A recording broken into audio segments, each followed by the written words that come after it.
હું ને મારા ભાઈબંધો નીકળી ગયા હતા તોરણ હોટલથી જમીને સાયરામભાઈના અંગાત ડાયરામાં. તો તમે બધા મારા બ્લોગમાં બન્યા રહેજો. સાયરામભાઈના ડાયરામાં બહુ મજા આવશે, આનંદ આવશે. સાચી વાત ને ભાઈ? કેમ કે આનંદનો કોઈ પાર નથી. સાયરામભાઈની કોમેડીમાં કાંઈ ઘટે નહીં, ઘટે તો ખાલી જિંદગી ઘટે.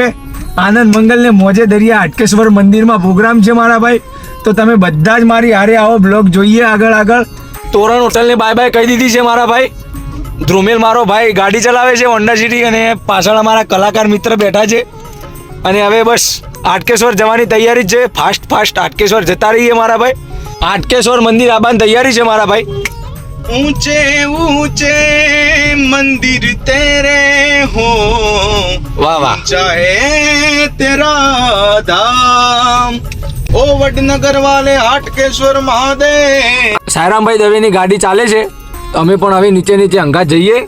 અને હાટકેશ્વર મંદિરમાં મસ્ત મજાનો પ્રોગ્રામ છે, તો જોઈએ મારા ભાઈ.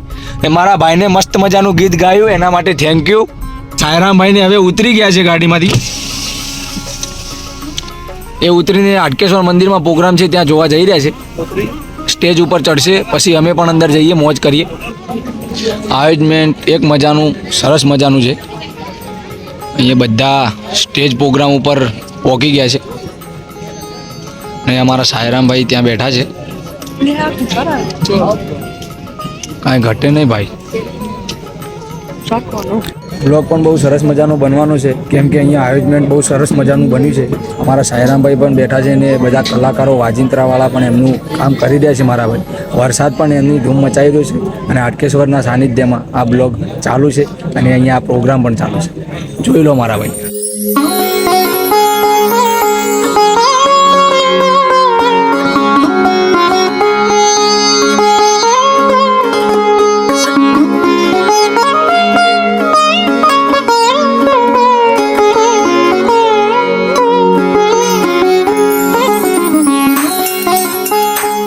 અને વરસાદ પડવાના કારણથી પ્રોગ્રામ થોડો સ્ટોપ કર્યો છે.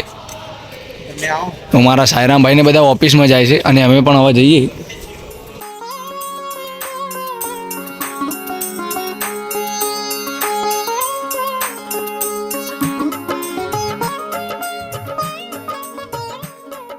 તો મારા ભાઈ અમે સ્પેશિયલ સીટ ઉપર બેસી ગયા હતા આગળ સ્ટેજના. મારા ભાઈના કારણથી મારા બધા જ મિત્રો બેસી ગયા. અને આયરા ભાઈ સાયરામ દવે. વરસાદ થોડું ચાલી રહ્યો છે, તો પ્રોગ્રામમાં થોડો પ્રોબ્લેમ થઈ રહ્યું છે મારા ભાઈ. અને નહીં તો વરસાદ ના હોત તો કોઈ પ્રોબ્લેમ જ ના હોત મારા ભાઈ. અમારા બ્લોગમાં રહો. સાયરામભાઈ દવે જેટલા પણ લોકો પરિસરની બહાર છે, ભાઈ શ્રી સાયરામ દવે સાહેબ, આપનું સ્વાગત છે વડનગરના આંગણે.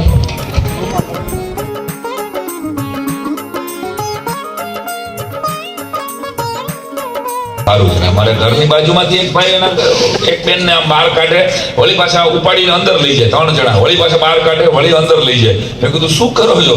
મને કે એક બાબાએ કીધું છે સાંસ કો બહાર લો, સાંસ કો અંદર લો. ત્યાં મારા સાસુ આવ્યા છે. અરે મેં કીધું ઈ સાસની વાત નથી ભાઈ સાહેબ. ઘણાને મેં પૂછેલું તમારો દીકરો શું કરે છે? તમારો દીકરો શું કરે છે? મને કે જે સામા મળે એનું કરે છે ભાઈ. જે સામા મળે એનું કરી નાખે છે ભાઈ. તમારા દીકરાએ કઈ લાઈન લીધી? કે પાઇપ લાઈન લીધી. એવાય માણસો ભટકાય છે. ત્યારે અમને ગામે ગામ ફરીએ છીએ, જુદા જુદા પ્રકારના માણસોના અમને અનુભવ થાય.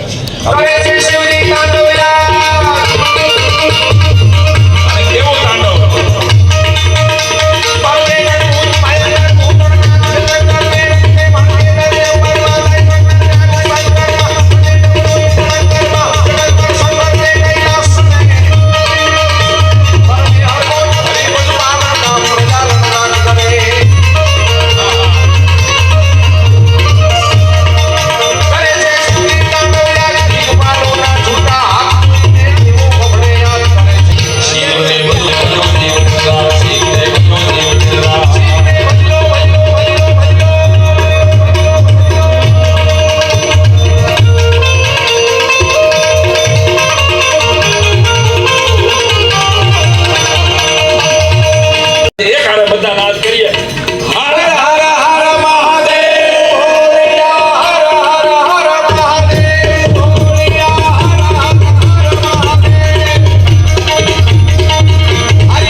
આનંદપુર છે, એક નામ ચમત્કારપુર કહેવાય, વિપ્રનગર કહેવાય. હું બોલતો ન હતો અનર્થ પ્રદેશ એક સમયનો ઇતિહાસ. કાળની કેટલી કરવટ જે શહેરે જોઈ છે, જે નગરે જોઈ છે. હું તમે ભલે ત્યારે કદાચ નહીં હોય, પરંતુ ઇતિહાસની ટોડલે આ વડનગર એ ખરેખર ઇતિહાસનું એક એવું સ્વર્ણ અક્ષર લખાયેલું, અંકિત કરેલું તોરણ છે. ત્યારે એવી લોકવાયકા છે કે 6 મહિના આપણા 4 ધામના કપાટ બંધ થાય, તો ત્યારે કપાટ બંધ થાય એટલે ભગવાન અહીં વડનગરમાં બિરાજે છે, આ હાટકેશ્વર દાદા સ્વરૂપે આપણી ધરતી ઉપર. એટલે આ શર્મિષ્ઠા તળાવમાં કોઈ સ્નાન કરીને દાદાને દર્શન કરે તો મહારાજાઓને પણ કોઢ મટેલાના દાખલા છે. એ ચમત્કારોની વાતો આપણે વડીલો પાસેથી સાંભળી છે. એ શર્મિષ્ઠા તળાવ અને સમસ્ત ભારત વર્ષના નાગરોના જે શ્રદ્ધાનું કેન્દ્ર છે એવા હાટકેશ્વર દાદાના ચરણમાં બેઠા છે. ત્યારે એક કડી કેવી યાદ આવે, એમાં શું